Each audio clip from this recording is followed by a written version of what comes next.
Thank you so much for joining us today.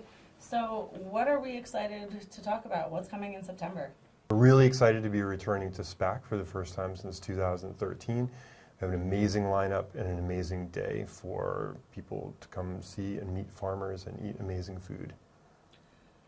So tell us a little bit, it's a concert, but it's more of a festival or a day of family fun. Talk a little bit about that aspect. Farm Aid is a festival. It is one day, but we cram a lot in. So there's the incredible music, which we've always done since 1985. But in 2007, we moved to this festival description because we began to curate a food festival in addition. So we have our homegrown concessions, which sources ingredients from family farmers. Those family farmers receive a fair price for their product, and the product is grown with an ecological standard, so it's good for the festival goers, good for the farmers, good for the planet. Additionally, we have our homegrown village, where folks can engage in hands-on activities that get them close to the culture of agriculture.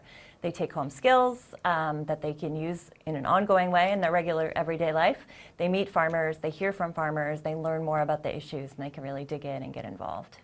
So speaking about issues, why is it important that we have the Farm Aid Festival, and what's happening to farms in New York and across the country, if you don't mind weighing in on that? Sure. I mean, we move the festival around from year to year. That's been Willie Nelson's directive since the beginning, is to be able to showcase the work that farmers do in different parts of the country, to bring them together, and to show some of the work that they're doing to overcome some of the challenges. You've had a lot in the news recently here in New York about climate change and some of the weather disasters that farmers have been confronted with. So spotlighting farmers as being on the front lines of climate change and climate solutions is one thing that's really important for us to showcase at the festival. Yeah, absolutely. So what can festival goers do to help, other than just attending the festival and learning and taking away things? How can they make a difference all year round? They can make a lot of differences, just in everyday small actions, and that's what the festival is really about. People come in for the music, and we send them back home with inspiration to connect directly with farmers, so that may mean going to the farmers market next weekend, getting to know a local farmer down the road. It'll be September, so hopefully people will be getting out to those apple orchards and doing their picking. Additionally, they can connect with their school systems, their workplaces, and talk about how can we do better food sourcing that impacts our local community and keeps that money here, supporting the people we want to make sure stay on the land. They can get involved with their policymakers, whether that's at the city level, the state level, or right up to Washington. We have a farm bill that hasn't been passed yet. It expired last September. Congress can't get their act together and work on it. We really need that. So we're hoping to energize people, educate folks, and get them involved and active. So how does Farm Aid help? What do they do other than the festival? Where do these kind of these initiatives pop up? How do we see them? Yeah, we do a lot of work, obviously, outside of festival season. We have a hotline that's a national hotline that answers calls from farmers all year round. So sometimes it's farmers calling in because they need assistance, they need to be connected with people in their region. Other times we have a lot of, including in New York, a lot of new beginning farmers who are just trying to figure out how to get things started. We do some of the kind of policy work that Jennifer was talking about.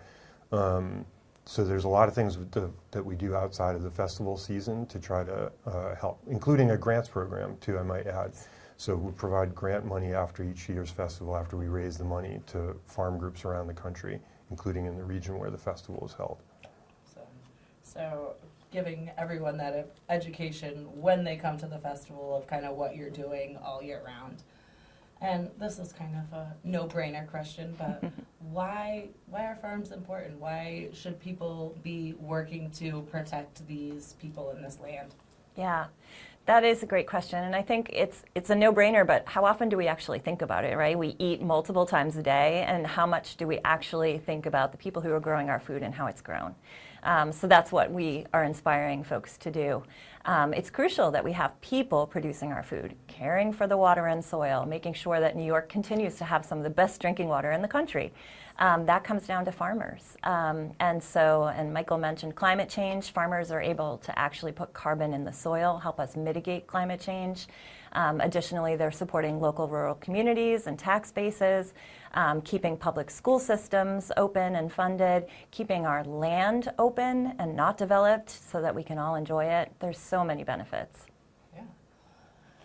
Is there anything we didn't touch on? You guys have given me such good information in your answers. We didn't talk about the lineup. It's Let's one of talk the about most the lineup. amazing Yeah. concert lineups, you know? I think that's what everyone's most excited about. Yeah, so in addition to the Farm Aid board artists, Willie Nelson, Neil Young, John Mellencamp, Dave Matthews, this year we've also got Mavis Staples, Nathaniel Ratcliffe and the Night Sweats, Charlie Crockett, Lucas Nelson and the Traveling McCurrys. It's like a pretty endless list. It ends up being 10, 11 hours of music. So it's a pretty full day, in addition to this kind of state fair vibe that you get on the day. Yeah, so we have rock and roll, we have country, we have outlaw country, we have bluegrass, we have Memphis blues. I mean, you name it. It's on the Farm Aid stage. So where can people go for more information?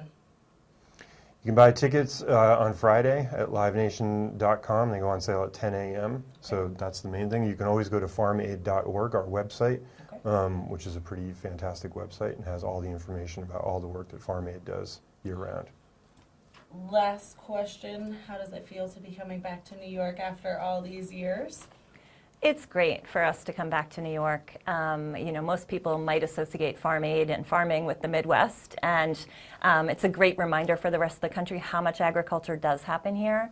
Additionally, as we highlighted, the state did lose 3,000 farms in the last period that the agricultural census looked at. So calling attention to that and the need for us to stop losing farmers is really important. And then on the other hand, New York is really ground zero for new and beginning farmers coming on the land, rethinking the way that we farm, the kind of like business arrangements that that typically have surrounded agriculture. They're rethinking it. How do we do it in a community way? How do we not think about land ownership as much as land stewardship? So a lot of innovation and exciting things coming out of this state, and we're really excited to shine a spotlight on those.